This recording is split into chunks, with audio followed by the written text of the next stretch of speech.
असे कुरकुरीत पापड बनवायचेत का? उन्हाळा आला की लगबग लागते पापड बनवण्याची. आता आई आणि आजी बरोबर बसून बनवा हे 15 मिनिटात तयार होणारे तांदळाचे पापड. हे पापड बनवण्यासाठी टोटल 7 कप पाणी लागणार आहे.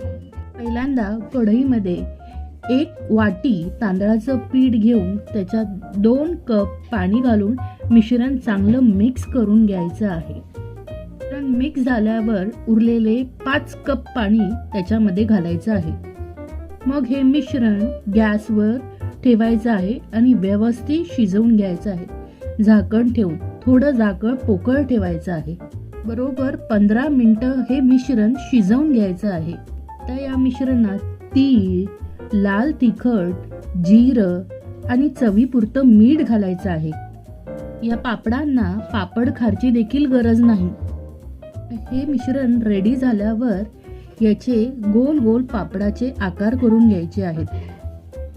या पापडांना चांगलं ऊन दाखवायचं आहे. बघा किती सुंदर पापड रेडी झाले आहेत. एकदम पारदर्शक आणि फुलणारे.